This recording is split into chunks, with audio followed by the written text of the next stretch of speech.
என்னென்ன பாதிப்பு ஏற்பட்டிருக்கு பாத்தீங்க?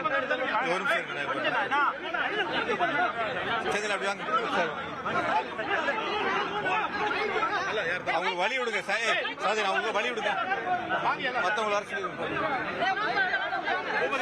அவங்களை கூப்பிடுங்க, மத்தவங்களை கூப்பிடுங்க.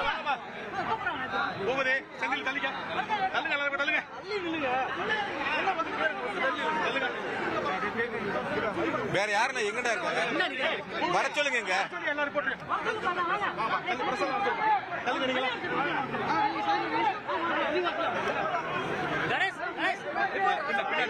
போட்டிருக்கோம் சார். சேர்த்து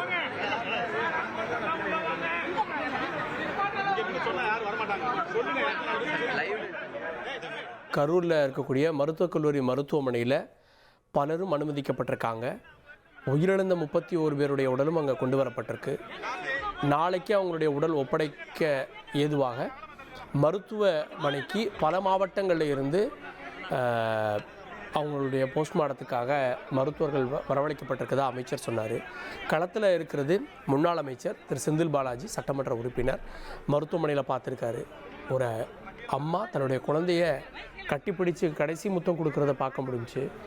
எவ்வளோ கனவுகளோடு வந்திருப்பாங்க. கனவுகள்லாம் சதஞ்சு மருத்துவமனையில் கதறக்கூடிய காட்சிகள் ஒரு நிமிடத்தில் அவங்க வாழ்க்கையெல்லாம் நரகமாக.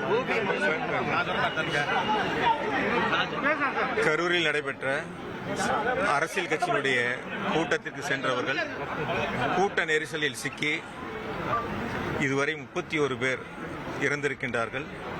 58 பேர் அரசு மாவட்ட தலைமை மருத்துவமனை, மருத்துவக் கல்லூரி மருத்துவமனை மற்றும் தனியார் மருத்துவமனையில் சிகிச்சை பெற்று வருகின்றார்கள். இந்த சம்பவம் நடந்து உடனடியாக முதலமைச்சர் அவர்கள் மாவட்ட ஆட்சித்தலைவர் அவர்களுக்கும் மாவட்ட காவல்துறை உயர் அதிகாரிகளுக்கும் எனக்கும் தொடர்பு கொண்டு உத்தரவிட்டு உடனடியாக மருத்துவமனைக்கு நேரில் சென்று கூடுதல் மருத்துவர்களை வரவழைத்து உடனடியாக அவர்களுக்கு தகுந்த சிகிச்சை அளிக்க வேண்டும் என்று முதலமைச்சர்கள் உத்தரவுகளை வழங்கினார்கள்.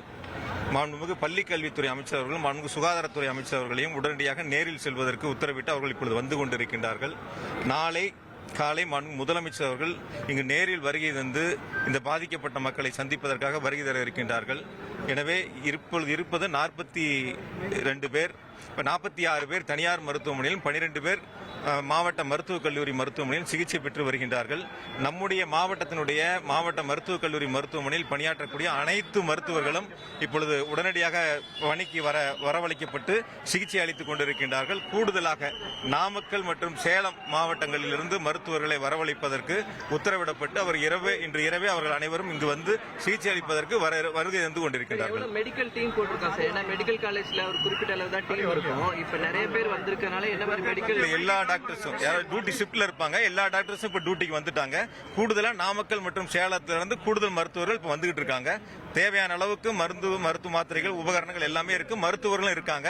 பாதிக்கப்பட்டவங்களுக்கு தகுந்த சிகிச்சை மிக வேகமாக வழங்கப்பட்டு வருகின்றன. தனியார் மருத்துவமனையில சிகிச்சை பெற்றுட்டு இருக்காங்க. அவங்களை எப்படி கண்காணிக்கிறதுக்கு அவங்களுக்கு நான் தனியார் மருத்துவமனைக்கு நாங்களே போய் நேரில் பார்த்தோம். அங்க டாக்டரையும் சந்திச்சோம். அங்க இருக்க மருத்துவர்களும் சிகிச்சை அளிச்சுக்கிட்டு இருக்காங்க.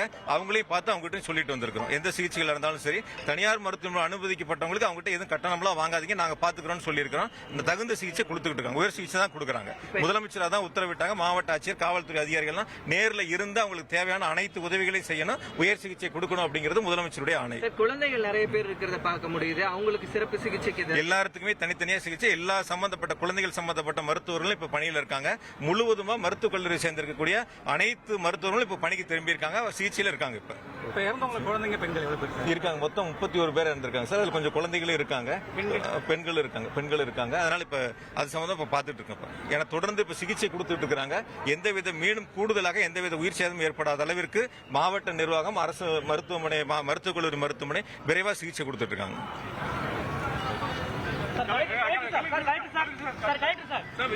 இதை பத்தி என்ன விசாரணை என்னன்னு கேட்டீங்கன்னா இப்ப முதல்ல சிகிச்சை முக்கியம். இது சம்பந்தம் மத்ததெல்லாம் அப்புறம் பேசுவோம். அதான் இது முதல்ல சிகிச்சை முடிப்போம். பாதிக்கப்பட்டவங்களுக்கு இப்ப சிகிச்சை கொடுக்கணும். அதுக்கான எமர்ஜென்சி போயிட்டு இருக்கு. இது முடியட்டும், மத்ததெல்லாம் நாளைக்கு பேசுவோம். முதல்ல இது ரொம்ப முக்கியம். உயிர் காக்கிறது ரொம்ப முக்கியம். இது முடிச்சுக்கிட்டு அப்புறம் பேசுவோம். காவல் கண்காணிப்பாளர் இருக்காங்க, மாவட்ட ஆட்சியர் இருக்காங்க, எல்லாம் உயர் அதிகாரிகள் இருக்காங்க, ஐஜிங்க இருக்காங்க, எல்லாருமே இங்க இருக்காங்க. அதனால கண்டிப்பா அதுக்கு வேலைகள் நடந்துகிட்டு இருக்கு. இனி செல்லும் இடமெல்லாம் செய்தி. தந்தி டிவியின் வாட்ஸ்அப் சேனலை ஃபாலோ பண்ணினா செல்ல இருக்கும் இடமெல்லாம் செய்தி. இதோ QR கோட் இப்பவே ஸ்கேன் பண்ணுங்க, ஃபாலோ பண்ணுங்க.